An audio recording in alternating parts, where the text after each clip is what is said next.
When I think about how much my life is dependent on God and how I can't live without God, and God, now we need to hear from you. That's why we came today. Let's sing to God. Of course, sorry I was late. No, you're fine. Yeah, it's good to see you. Y'all sound good. Yeah. Thank you, Kalisha. Book of Exodus, chapter 16. Verses 2 and 3. I want to talk from this thought for just a few moments, the cost of freedom. I have a female friend who was raised in a highly patriarchal society, that the society is built around the supremacy of men and the submission of women. Some of you may be saying that sounds like the United States. In many ways, it is. And we're working on that, but there are other cultures around this world that are much more staunchly patriarchal than what we have here. She was raised to believe that a woman's role in society was to cook, clean, care for the home, have babies. Let me not lead you to believe that I think a woman who chooses to cook, clean, take care of the home, and have babies is not living her best life. But the point is, the woman chooses. And not everybody wants to make a choice to do that, because all of us have different passions and all of us have different skill sets that equip us to do different things in life regardless of our gender. She gets here and now she has to figure out a new language, and it was terrifying. It was difficult. All because she wanted to get some freedom. To complete a resume, didn't know how to do an interview, so on and so forth. And there were times in her journey towards freedom where she thought to myself, I should probably just go back home. And her story resounds so clearly in my mind because I believe that all of us in some shape, form, or fashion are trying to get free in some way. Her freedom was to escape the patriarchy of her culture, but all of us are trying to get free from something. When you decided I'm going to get free, I'm going to start moving towards my freedom, you have to throw normalcy out of the window because nothing is normal. We have to give ourselves time to adjust.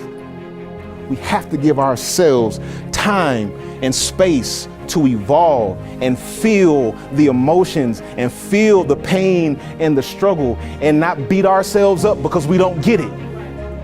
We need to recognize that we need the space and we need the grace to go through the wilderness when nothing is normal. When I had cable, anytime I saw the Shawshank Redemption on TV, I would stop and watch it. I didn't care where it was in the movie. It could have been the beginning. It could have been the last 20 minutes. Anytime I saw it, I watched the movie. And there's a character in that movie that shows us just how devastating freedom can be if you're not given time to adjust. Brooks Hadlin. Shawshank Redemption was about some men in the state penitentiary who, lived their lives. It was set in the 30s, 40s, and 50s. He had been in Shawshank by the time he got released. He had been there for 50 years. He had been living in bondage. And he had gone through a bondage routine for 50 years. He made a name for himself in bondage. He had a position in bondage. He had a reputation in bondage. And the idea of freedom terrified him so much when they told him he was up for parole. Freedom terrified him so much that he thought about killing another inmate so they would let him stay. Because he had the knife to the man's neck, like, I don't want to leave. I like it here. This is all I know. I don't want to be free. I like bondage. And then Brooks was released, sent back into the general population, 50 years in prison. I want you to try to imagine what it looked like 50 years ago in the United States. The idea of freedom terrified him, and then his loss of normalcy tormented him. He didn't have anybody around him to help him adjust. And freedom and the loss of normalcy tormented him to the point of suicide. That's why you got to have some people in your corner that can help and hold your hand while you're going through this adjustment period. Nobody's meant to go through the wilderness alone. So you might lose some normalcy. Freedom may cost you some normalcy. Freedom may also cost you your network. Can you come here real quick? I need you to help me. I can't unpack all of these, but I do want to try to show at least one of them. Then let me embrace you, right? And we get here, and this is how it looks. This is the embrace, and I got you. I'm holding you. You feel comfortable. This is what you want, right? I'm embracing you, and it's all good until she tries to move, until she tries to do something a little bit different. Maybe she wants to go learn a new practice, and she tries to move. Try to move. Right now, try to move. And as you're trying to get free, the person is saying, "What are you doing?" "I'm trying to embrace you." Where are you going?